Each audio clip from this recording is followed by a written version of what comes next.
Made in Hollywood. The action horror comedy Anaconda, starring Paul Rudd and Jack Black, is made in Hollywood. Jack is a talent tornado. He's a comedy tsunami. He's not just an actor. He's not just a comedian. He's not just a rock god. He's the kindest, most brilliant, beautiful human being.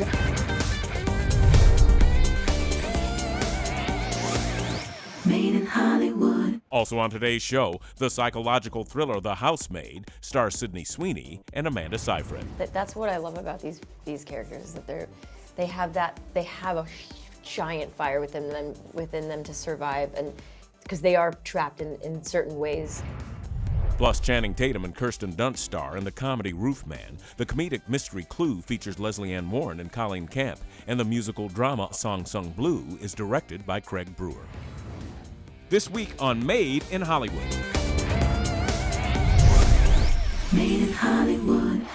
A group of friends set out to remake their favorite creature feature, only to find themselves hunted by a real massive jungle predator when production begins, in the action horror comedy Anaconda, starring Paul Rudd and Jack Black.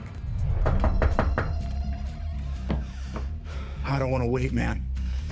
Doug, what are you talking about? Let's do it. Let's reboot Anaconda. Yes. Wait. What?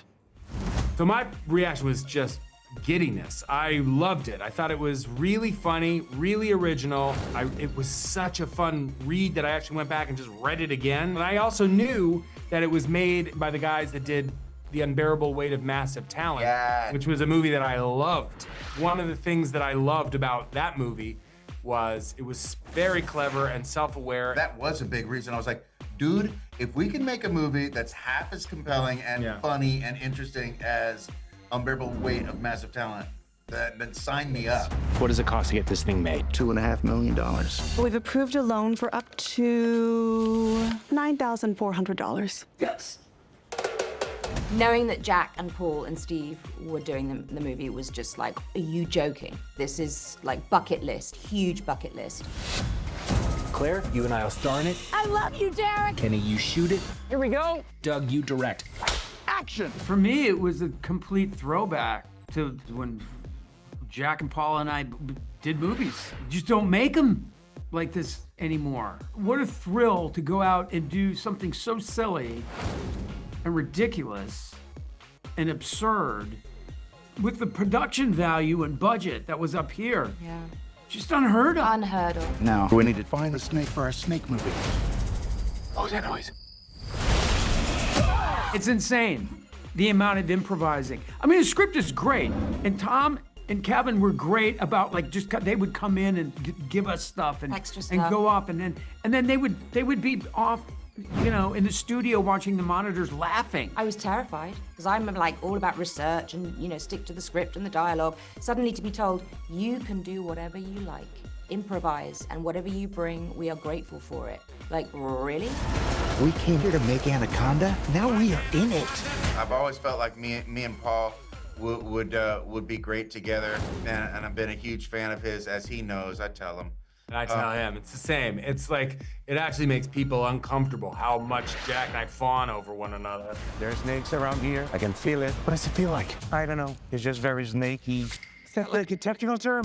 There isn't a person out there that has more talent packed in to one gorgeous case. Is it like this in this casing? Jack is a talent tornado. He's a comedy tsunami. He's not just an actor. He's not just a comedian. He's not just a rock god. He's the kindest, most brilliant, beautiful human being. He's a unicorn.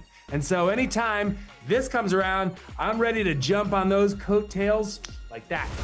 Go! Faster! It's that golf cart! What do you want, a Tokyo drift? I gotta prepare you with a warning.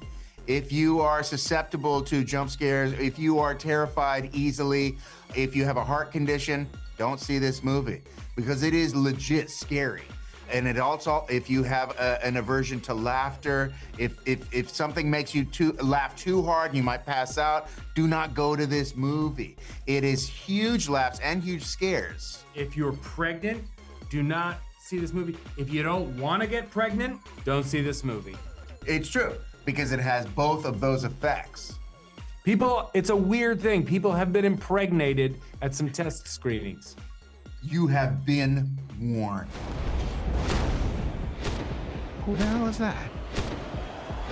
Ice Cube?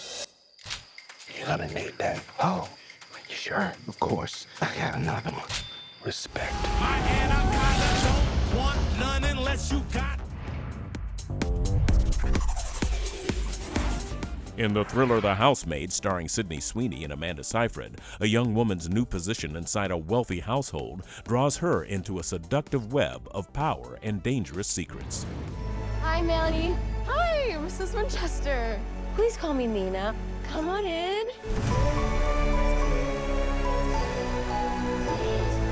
Well, for Millie, she was all fire and then she had to kind of like hide it and repress it for a little while. And she's just trying to survive. She's a huge survivor throughout this thing. What are you doing here? I work here. That's what I love about these characters, is that they have a giant fire within them to survive, and because they are trapped in certain ways. And what's amazing is that they relate to each other more than you think. Nina, where are they? Hey, what's going on? Billy threw away my PTA notes. Why don't we go check your office?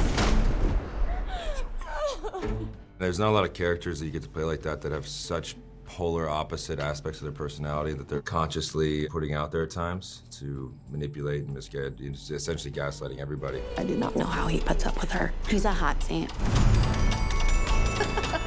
Just to sort of craft the arc of that character and be very mindful of when you reveal certain aspects. And if you watch it a second or third time, there's definitely like things that I do. The way I look at something or somebody, or hold a look too long where it kind of foreshadows what's underneath and it's gonna come out and what triggers him. And it's just a lot of fun just to piece that whole thing together. I really need to get out of here. You're leaving? No, you misheard me. Like Brandon, it was so much fun to keep it quiet and getting in touch with the weirdest part of me. It walks around, you don't know who is he, what does he want, and why is he there? We say in Italy, we say, you're missing some Monday. You're not okay. So it was so much fun. Oh my God. What kind of monsters are we? I gotta get out of the way of the book in a weird way. Let them do their thing and just pay service to that great story.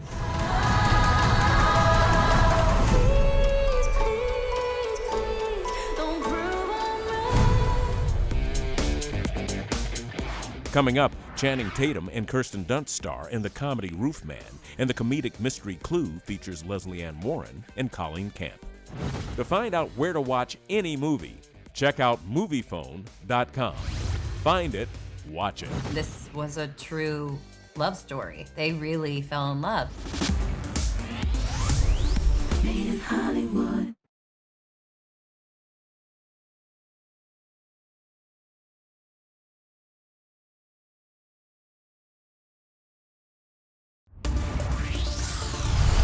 Made in Hollywood. Now available on your home screen. Based on a true story, Channing Tatum and Kirsten Dunst star in the comedy Roofman about a struggling father who robs McDonald's restaurants and secretly lives in a toy store as his life continues to unravel when he falls for a woman. We all like going back in time and imagining how things could have gone differently. Like, what if I made different choices? Would I have ended up here?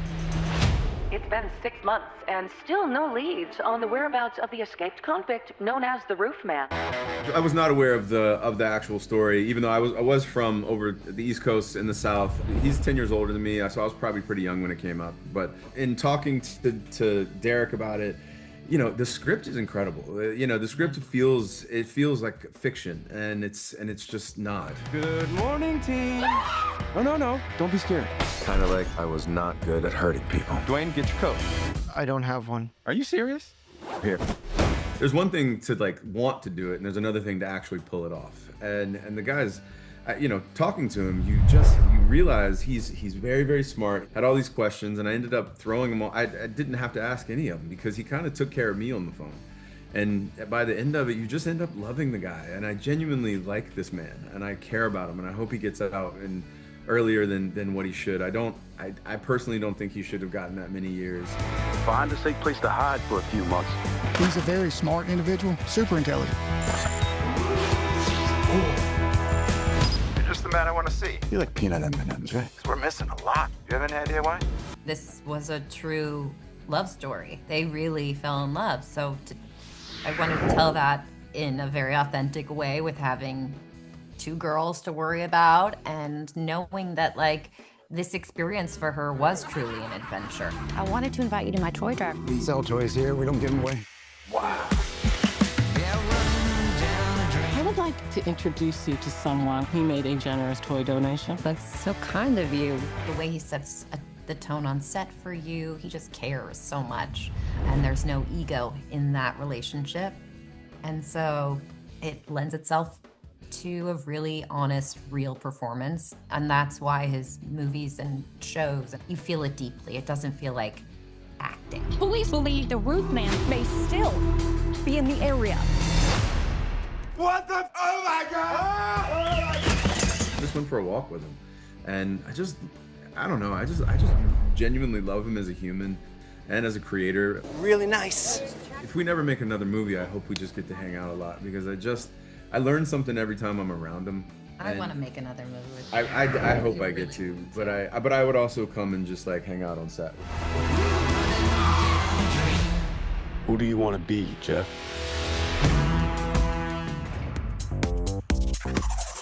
Now available on your home screen. 6 strangers invited to a mysterious mansion must unravel a fast-paced murder mystery and figure out who done it before more bodies pile up in the comedic mystery Clue, featuring Leslie Ann Warren and Colleen Camp.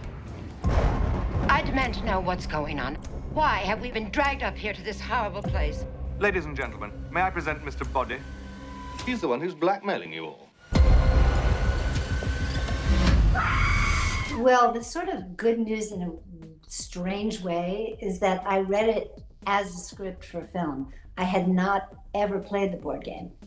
So I was not familiar with the characters. I didn't know anything really about, the story of Clue. And I was also asked to play Mrs. White because Carrie Fisher was playing Miss Scarlet. And then Carrie had to drop out. And they came back to me and said, would you like to play Miss Scarlet? I was a Clue fanatic, and I loved that board game. And I thought it was such a phenomenal board game. I had so much reverence for the board game that, I never even imagined who could play all these characters, the real board game. And when I was faced with these icons playing these characters, I said, wait, I've hit pay dirt. I always loved the game, and now I love the game. He's dead. Which one of you did it? We did not know that there were going to be multiple endings until about 2/3, 4/5 of the way through the script, which was kind of great because we didn't know who the murderer was. So we were able to play those scenes really having no clue. We all had the opportunity. We all had a motive. We definitely supported each other's work and were rolling in the aisles when somebody would do something. It was an amazing experience. Amazing. And what she just said is that there was such a love and generosity from the actors to see great work. Mm-hmm. Somebody would do the flames, like Madeline Kahn, and Eileen Brennan with the feathers, or any of the other actors. You were so thrilled and so excited that you were cheering them on. And fortunately for me, I worked with Michael McKean and Daryl, and then I worked with Christopher Lloyd 4 times. One of the things that I say a lot, and I really, really mean it, is that each one of these actors had such a specific perspective on comedy and character, and yet the work blended, it's very unusual. We were all very, very different, unique in our way of creating these characters. It never got in the way of the ensemble just ability to bring these moments to life. We gotta know who did it. We're all in this together now. Just checking. Everything all right? Yep, 2 corpses, everything's fine. To find out where to watch any movie, check out Moviephone.com. Find it, watch it. Up next, director Craig Brewer's musical drama, A Song Sung Blue. Three of us basically decided that we're the ones to make this movie, and we move forward with incredible trust and confidence. Made in Hollywood.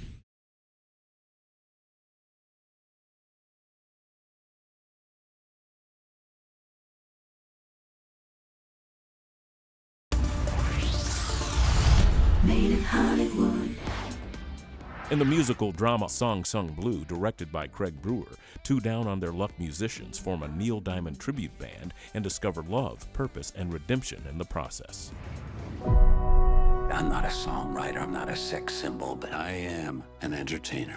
I don't want to be a hairdresser. I want to sing, I want to dance, I want to be able to say, look at me, I made it. Well, I think that I was fooled a little bit. I think I went into this documentary thinking I was just going to watch kind of a fluffy movie about a Neil Diamond tribute band, and I was rooting for this couple as they went about their journey with it. But suddenly, this amazing story with tragedy and commitment to each other and love and family started to unfold, and I just felt like, oh, this movie is really about the kind of people that I'm gravitating to in my work. You know who you'd be perfect for? Neil Diamond. We fill it up with only two. We should call ourselves Lightning and Thunder. That is not very professional of me, but I've been wanting to do it for like a whole.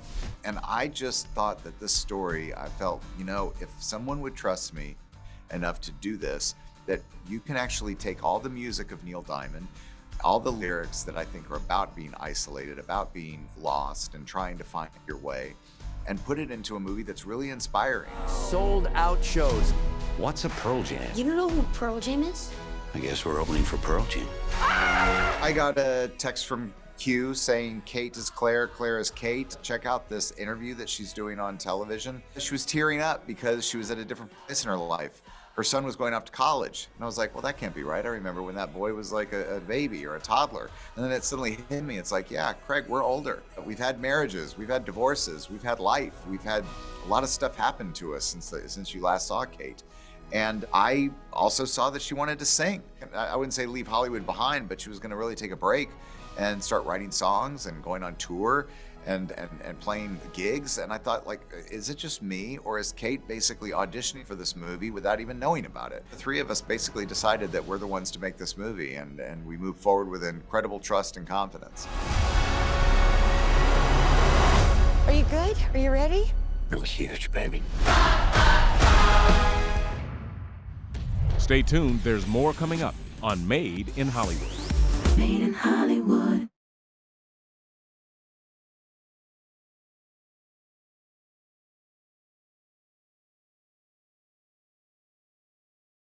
Thanks for watching Made in Hollywood, powered by MoviePhone. For more behind-the-screen content, check out MoviePhone.com.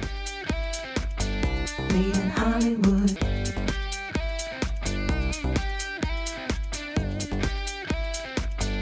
Made in Hollywood.